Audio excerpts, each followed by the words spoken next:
Amos Strand knelt in the dirt behind his cabin in the spring of 1961, 63 years old, knees aching in the cold, bitterroot soil, and he was not fighting weeds with a bottle. He didn't have one. What he had was a hand fork, a bucket of well water gone cold overnight, and 40 years of knowing exactly where a root ends and where it just looks like it ends. Today, most Americans walk into a hardware store, grab the first jug with a skull and crossbones warning label on it, spray their whole yard, and watch the weeds come back in 3 weeks anyway. Stronger this time. We call that modern gardening. But here's the twist. The chemical never was the answer. It was never supposed to solve the problem for good, because a weed that dies for good is a weed that never gets bought again. My grandfather knew that in 1961, he wrote it down in the same book he wrote everything else down in. And in this video, I'm going to walk you through exactly what's in that book. How to pull a weed so it never comes back, how to clear a stone patio without poisoning the ground around it, and how to make sure you're not doing this same fight again next spring. And none of this is permanent in the way people want it to be. A seed can travel in on the wind, in bird droppings on the bottom of your own boot, and land in ground you cleared perfectly last month. What you're doing with these methods isn't sealing your yard off from weeds forever. It's winning the fight decisively enough, and often enough, that the weeds stop having the upper hand. That's a different promise than the one on the bottle at the store, but it's the honest one. Here's how you make sure this fight gets easier every year instead of staying the same. Raise your mower deck. Most people cut their lawn far shorter than they should, thinking it looks tidier. Keep your grass at 3 to 4 inches instead, and it grows thick enough to shade the soil underneath it. Weed seeds need sunlight to germinate. That's not a guess. That's just how the seed is built. No light reaching the dirt means most of those seeds never get the signal to sprout in the first place. Not because someone hid it from you. Your lawn becomes its own defense without you doing another thing. For the patio, the fix is even more permanent. Once the joints between your stones are clear, pack them tight with kiln-dried sand or polymeric sand. Either one works, and you'll find both at any building supply yard. Brush it into every joint until it's packed solid, no gaps, no loose material left for a seed to settle into. Polymeric sand sets firm once it's watered in, and once it's set, there's simply nowhere left for a weed to take root. It's an afternoon of work. It'll save you a whole summer of bending over with a hand fork. Now, who profits from you not knowing any of this? And I'll say it careful, the way I always do, because I'm not telling you there's some scheme sitting behind a boardroom door. It's quieter than that. A weed treatment that ends the problem for good doesn't get bought again next spring, just because nobody's had a reason to teach it in a while. A weed treatment that manages the problem, that knocks it back just enough to need reapplying in 6 weeks. That's the one that keeps a shelf stocked and a truck making deliveries. Nobody sat down and decided to hide boiling water and vinegar from you. Nobody banned the notebook method. It just quietly stopped getting taught because there was no profit in the teaching of it. My grandfather didn't learn this from a company. He learned it because a company wasn't there yet to sell him anything else. So here's what I'd ask you to do this week, if you've got even one afternoon free.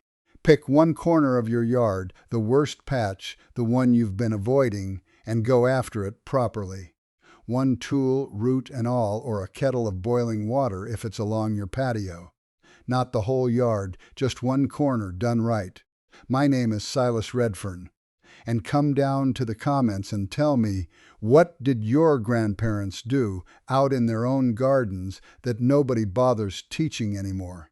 I read every one of them, and half of what ends up in future videos comes straight out of that comment section. Now, once you've cleared those weeds out for good, You might find yourself looking at a bare, ugly patch of dirt where they used to be. And that's exactly what we're covering next. How to bring that patch back to thick green grass fast, the same way it's been done for generations before anybody sold a bag of quick fix seed at the store. Subscribe so you don't miss it. The people who built this country with their hands knew that. We are only just starting to remember it. I'm the 6th generation of my family to live off this stretch of the Bitterroot, up where Montana bleeds into Idaho and the pines don't ask your permission to grow where they want. My grandfather, Amos Strand, was a trapper and a mountain guide his whole working life. And when he wasn't out running trap lines or leading hunters through the high country, he was back here, tending the same half-acre of ground his own father had cleared by hand.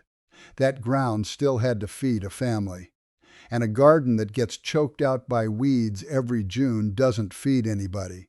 So Amos treated weeds the same way he treated everything else out here, as a problem you solve once, properly, with what's already around you. Not a problem you rent a solution to every spring from somebody in a delivery truck.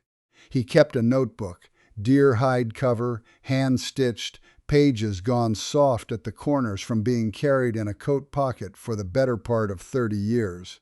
Trapline routes, weather signs, and tucked in between, the kind of small, unglamorous knowledge that never made it into any manual because nobody was selling anything by writing it down.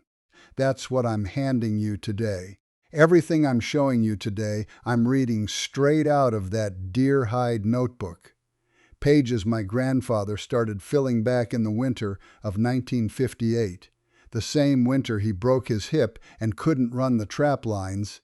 So he sat by the stove and wrote down everything he'd never bothered writing down before. So let me say one thing about that book, and then I will not bring it up again this video. Before we get into it, I want to walk you through this carefully because I've seen people get excited and skip straight past the part that matters. Boiling water and a vinegar salt mix don't know the difference between a dandelion and the tomato plant growing 3 inches away from it. Treat both like they kill on contact because they do. Keep them well clear of any bed you're planning to grow food in, and give that ground real time to recover before you plant there again. A soil extension office up in Missoula ran informal trials a few years back and found vinegar treatments can shift soil pH in that spot for the better part of a season, sometimes longer depending on how much you use. Pick a still day, no wind, so nothing drifts onto grass or garden beds you want to keep. And keep kids and pets off the treated ground until everything's dry. Usually a few hours, not long, but worth waiting for. None of this is dangerous work. It's just work that asks you to slow down and pay attention the way most good work does. Here's why the weed always seems to win, and it's not bad luck. Most folks see the leaf, grab the leaf, pull the leaf, feel that little satisfying tug, and walk away thinking the job's done. A dandelion taproot can run 12, sometimes 18 inches straight down into good soil. Amos used to say you could pull the same dandelion 9 times in one summer and never once touch the part of it that mattered. You didn't remove the plant. You gave it a haircut. Within a week, sometimes days, it's already pushing a fresh shoot up from that same root like nothing ever happened. Because nothing did happen, not down where it counts. And here's the part that took me a while to sit with.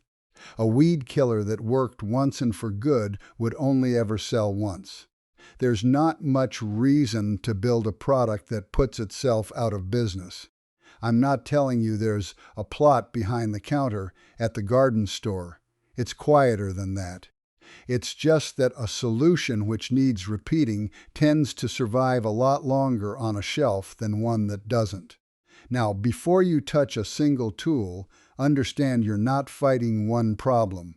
You're fighting two, and they don't share a solution. Weeds rooted in open lawn, dandelion, plantain, broadleaf plantain, thistle, those come out whole, root and all, if you go in with the right angle and the right tool. That's a lawn problem. Weeds wedged down in the joints between patio stones or along a walkway edge, that's a different animal entirely, because anything strong enough to kill on bare rock will just as happily run off the edge and kill 6 feet of good grass you never meant to touch. My grandfather kept these two fights in separate sections of that notebook. He never once used a lawn method on stone or a stone method near grass, neither should you. Start here, because this is the easiest fix and the one most people get wrong without realizing it. You need a tool with a long handle and a forked or notched tip, a proper weeding fork, not a trowel. You're not digging, you're leveraging.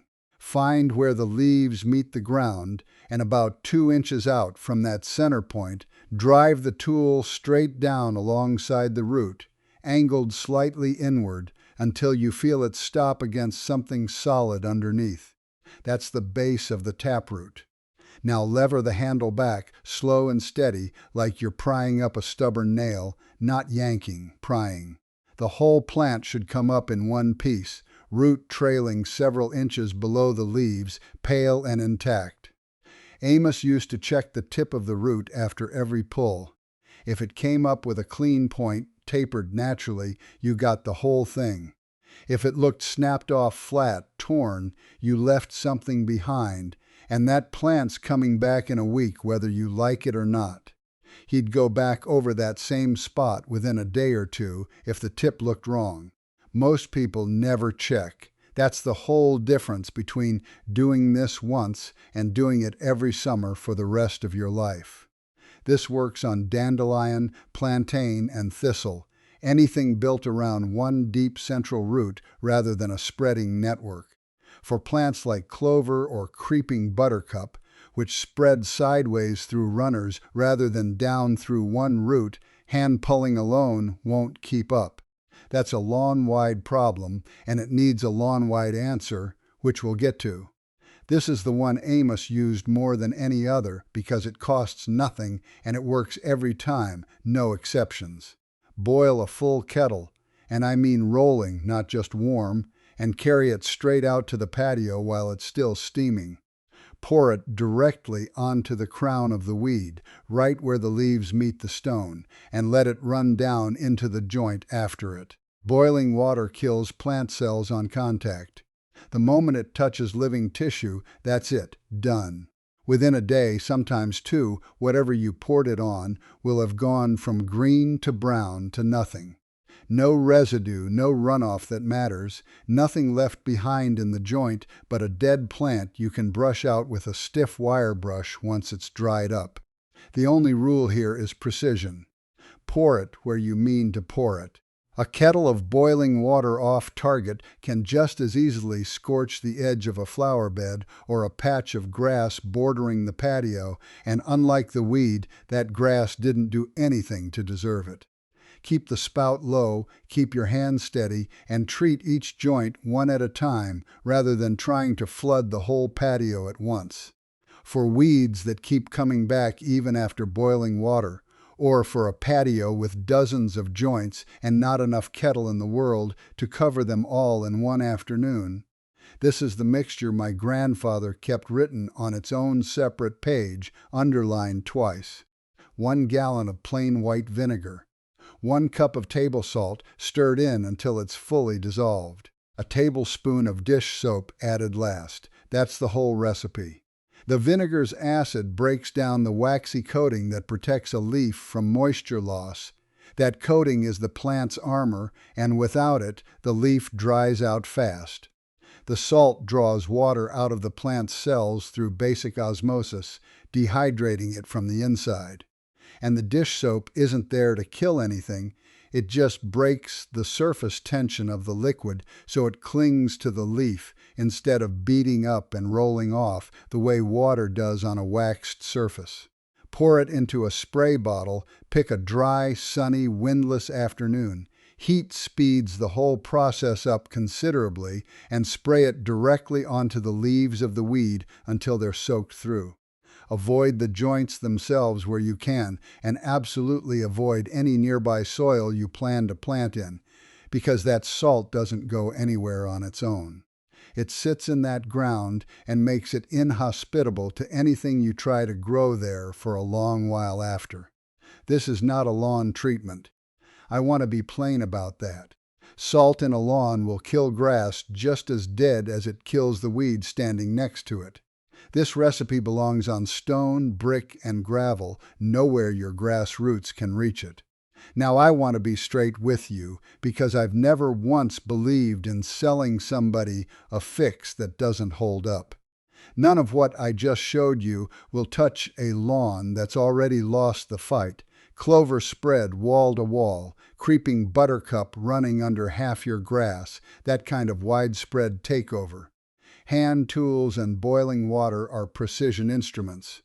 They're built for individual plants, not entire infestations. If your lawn is more weed than grass at this point, you're looking at a longer process, likely reseeding parts of it entirely, and no amount of vinegar is going to shortcut that.